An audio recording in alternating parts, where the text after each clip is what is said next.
छावा के बाद अगर केसरी 2 आई है, छावा ने जिहादियों का, मुगलों का प्रोपेगेंडा बस्ट किया था।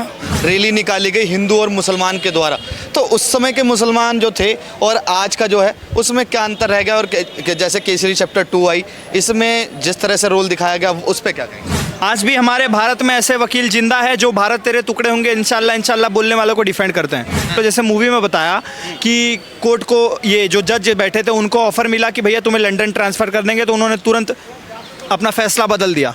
तो आज भी तो हमने वीडियो देखी है, जज का जब कोठी चला था तो उनके घर पे इतने मोटे मोटे नोटों के बंडल थे या नहीं थे? और बहुत बेहतरीन लगी मुझे। और मैं चाहूँगा कि केसरी चैप्टर 2 जैसी और भी सारी मूवीज़ आए, केसरी 3 मूवी भी आए जिसमें एक और अनसंग हीरो जिसके बारे में आज तक हमें नहीं पढ़ाया गया, उनके बारे में हमें पता चले। और इस मूवी में भी बताया गया एक चीज़, कंक्लूजन बहुत अच्छी दी गई है भैया कि हमारा सत्य परेशान हो सकता है लेकिन पराजित कभी नहीं हो सकता। डीले हो सकता है सच को पता होने में, लेकिन सच जब आता है तो अच्छे अच्छे जो परगना बैठे होते हैं ना, उसको छुपाने के लिए उनकी पैंट उतार कर चला जाता है। सर जलियांवाला बाग हुआ नहीं था, गोलियां चलाने के लिए कोई फॉरेन से नहीं आए थे लोग, हमारे यहाँ वाले थे गोलियां चलाने वाले।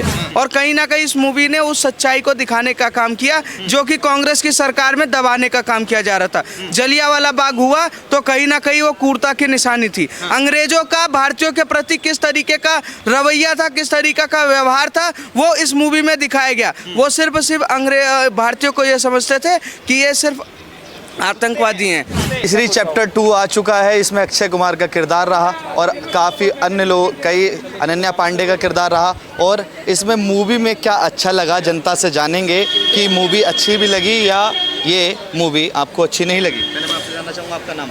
मेरा नाम रामेश्वर है। मैं आपसे जानना चाहूँगा सर आपको मूवी कैसी लगी? बहुत अच्छी लगी। छावा के बाद अगर केसरी 2 आई है, छावा ने जिहादियों का, मुगलों का प्रोपेगेंडा बस्ट किया था। और हमारे देश के एक नायक जिसे बहुत सारे लोग जानते ही नहीं थे, छत्रपति संभाजी महाराज, शिवाजी महाराज के सुपुत्र, उनका रोल दिखाया गया, उनका बलिदान दिखाया गया। वैसे ही एक शंकरन नायर अंग्रेज़ों के विरुद्ध खड़े हुए, देश की माटी के बेटे, भारत के बेटे, केरल से आने वाले एक अधिवक्ता जो कल तक अंग्रेज़ों के लिए खड़े थे, आज वो खड़े हो गए थे भारतीयों के लिए। कब? जब एक परगट नाम का युवा जो रॉलेट एक्ट का विरोध करते हुए, उनके कुछ परिवार के लोग, उनके वहाँ के पंजाब के जो लोग थे जो उस समय पे विरोध कर रहे थे, उन क्रांतिकारियों का उन्होंने खून देखा तो विरोध में खड़े हो गए।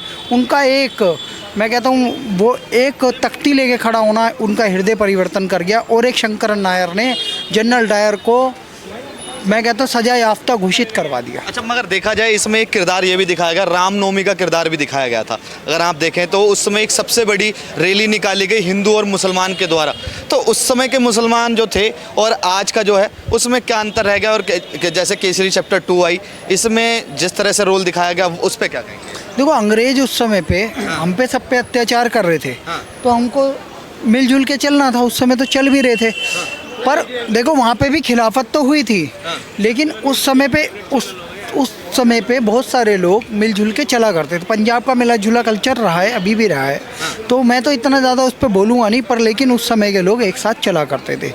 लेकिन आज के युग में ये जो नमाजवादी पार्टी है, कांग्रेस पार्टी है, ये प्रोपेगेंडा करते हैं और ये मुसलमानों को भड़काते हैं। जैसे ममता दीदी पश्चिम बंगाल में, वो जिहादियों ने जिन्होंने अटैक किया उन्हीं के मौलानाओं से मिलने चले गई। मालदा नहीं गई, मुर्शिदाबाद नहीं गई, मिदनापुर नहीं गई, 24 परगना नहीं गई, कहाँ गई? कोलकाता में उन लोगों से मिल रही है, मौलानाओं से मंच पे बुला के, जिन लोगों की वजह से दंगे भड़के हैं। अरे जब कोर्ट में रिट डाल रखी है, तुम्हें दंगे भड़काने की क्या ज़रूरत थी? और हिंदुओं के विरोधी दंगे क्यों? हिंदुओं के मंदिर ही क्यों तोड़े गए? हिंदुओं के ही त्रिशूल बनी हुई गाड़ी के शीशे क्यों तोड़े गए? तो यह एक प्रोपेगेंडा है। आज का मुसलमान प्रोपेगेंडा का शिकार है, गजवाए हिंद कर रहा है, कभी PFI के साथ खड़ा हो जाता है, कभी ओवैसी के साथ खड़ा हो जाता है। तो हमें आज के मुसलमानों से सावधान रहने की ज़रूरत है, क्योंकि वो ब्रेन वाश्ड हो चुका है। सरकारों के टुकड़ों पे पल के, मदरसों में मौलवियों की तकरीरों से या जाकिर नायक जैसे भगोड़ों के जिहादी बोलों से। तो आज का मुसलमान है, उसे लाइन पे लाना ज़रूरी है, और वो योगी जी बेहतर काम कर रहे हैं, वही काम हिमंता बिस्वा शर्मा बेहतरी से कर रहे हैं।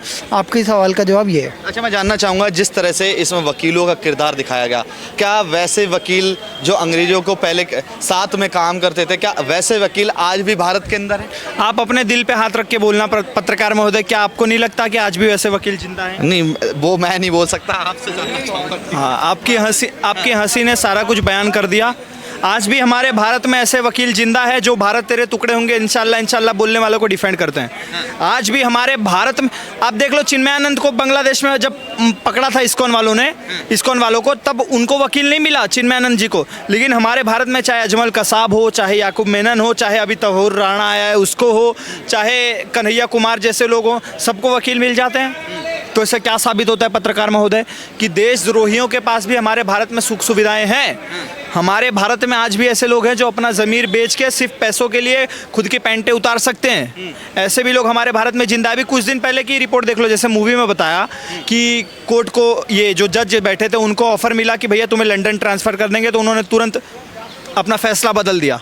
तो आज भी तो हमने वीडियो देखी है, जज का जब कोठी चला था तो उनके घर पे इतने मोटे मोटे नोटों के बंडल थे या नहीं थे?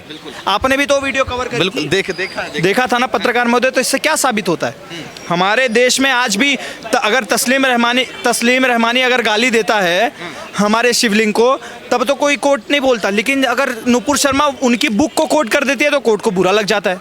अगर इलीगल एनक्रोचमेंट सरकार तोड़ रही है तब तो कोर्ट को मिर्ची लगती है। चैप्टर 2 कैसी लगी है? सर बहुत बेहतरीन लगी मुझे, और मैं चाहूँगा कि केसरी चैप्टर 2 जैसी और भी सारी मूवीज़ आए। केसरी 3 मूवी भी आए जिसमें एक और अनसंग हीरो जिसके बारे में आज तक हमें नहीं पढ़ाया गया, उनके बारे में हमें पता चले। ये शिफ्ट तो सबको अच्छा लग रहा है सर, जो पहले अकबर, औरंगजेब और पता नहीं हीर रांझा, लैला मजनू जैसी पिक्चर बनाते थे, आज वो सडन शिफ्ट होकर छावा जैसी मूवीज़ बना रहे हैं, केसरी जैसी मूवी बना रहे हैं, केसरी 2 जैसी मूवी बना रहे हैं। तो भैया जो देशद्रोही होगा उसको नहीं पसंद आएगा, लेकिन जो देश प्रेमी होगा, जो राष्ट्रवादी होगा, जो भारतवासी होगा, उसको ये जो बॉलीवुड का शिफ्ट हुआ है ना 2014 के बाद, बहुत पसंद आएगा। 14 के बाद ही ऐसा शिफ्ट हुआ है? 14 के पहले आप बता दो ना, दाऊद, रईस, लैला मजनू, हीर रांझा, यही सारी मूवीज़ तो मैं सुना था मैंने आती थी, लेकिन अब कांतारा, छावा, उसके बाद Kashmir files, the Kerala story, ये सारी मूवीज आ रही है ना, ये सारी मूवीज आ रही है ना। नफरतें नहीं बढ़ाई जाती है, रियलिटी दिखाई जाती है, और सच हमेशा कड़वा होता है सर, सच हमेशा कड़वा होता है। और इस मूवी में भी बताया गया एक चीज, कंक्लूजन बहुत अच्छी दी गई है भैया, कि हमारा सत्य परेशान हो सकता है लेकिन पराजित कभी नहीं हो सकता। डीले हो सकता है सच को पता होने में, लेकिन सच जब आता है तो अच्छे अच्छे जो परगना बैठे होते हैं ना, उसको छुपाने के लिए उनकी पैंट उतार कर चला जाता है। अच्छा, देखा जाए इसमें जो जलियांवाला बाग दिखाया गया है उसको लेकर आप क्या कहेंगे? सर जलियांवाला बाग हुआ नहीं था, गोलियां चलाने के लिए कोई फॉरेन से नहीं आए थे लोग, हमारे यहाँ वाले थे गोलियां चलाने वाले। जैसे गुरखा रेजिमेंट हो गया, अफगानिस्तान को अफगान रेजिमेंट को भी बुला लिया गया था, थे ना गोली चलाने वाले, ब्रिटिशरों ने तो नहीं चलाया था। और उनको डिफेंड करने वाले जनरल डायर को भी तो हमारे ही लोग थे। जयचंद तब भी थे, जयचंद आज भी हैं। जयचंद जैसे लोग हमारे सोसाइटी में है, इसलिए लेट सीडीएस बिपिन रावत ने बोला था कि हम 2 फ्रंट वॉर नहीं लड़ रहे, हम 2.5 फ्रंट वॉर लड़ रहे हैं, एक चाइना, एक पाकिस्तान, और जो आधा है वो हमारा अंदर के भारत के लोग हैं।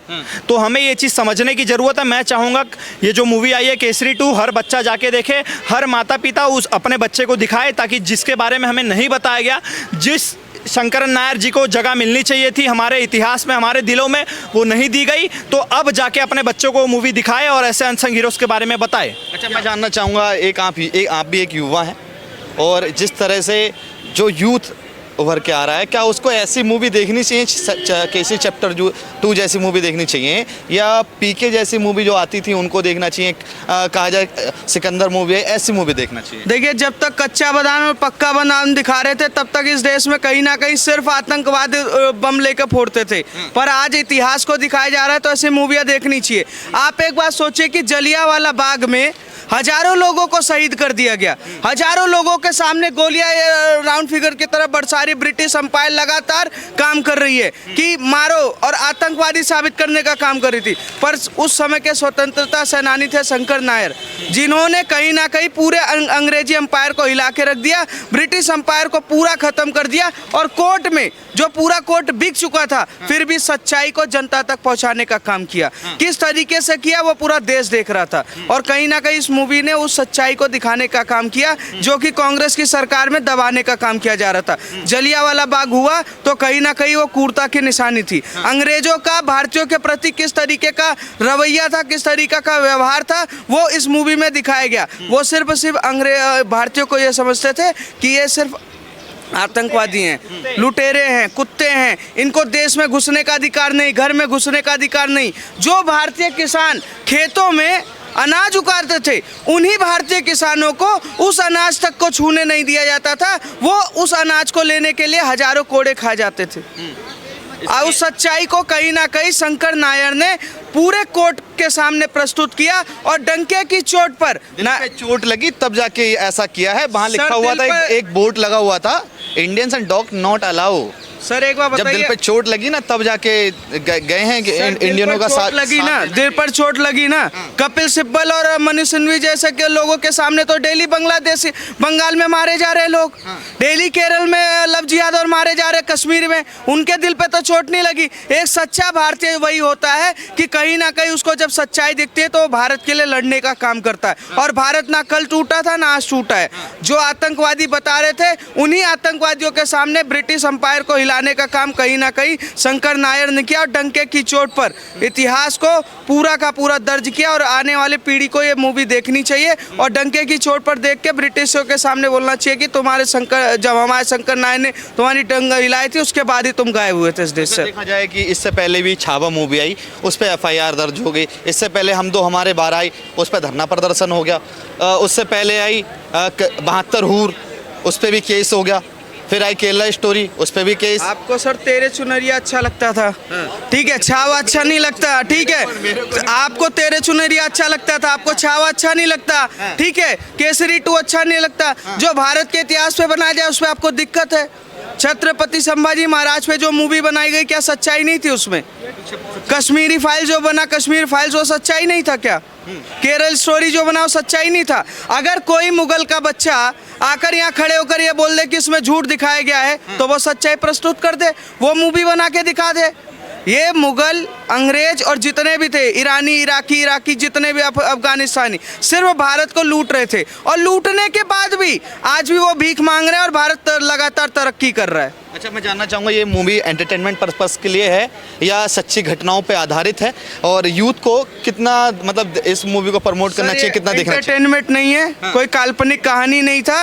ये भारतीय के इतिहास को कहीं ना कहीं दिखाने का काम था। और ये एक ऐसी मूवी है कि ये दिखाने के 1650 लोगों की जो शहीदी हुई थी उसका एक समर्थन और उनको श्रद्धांजलि देने का काम किया गया है इस मूवी में। जानना चाहूँगा इस मूवी में जो गाने थे, बड़ी बेताग है दुनिया, और भी कई गाने रहे।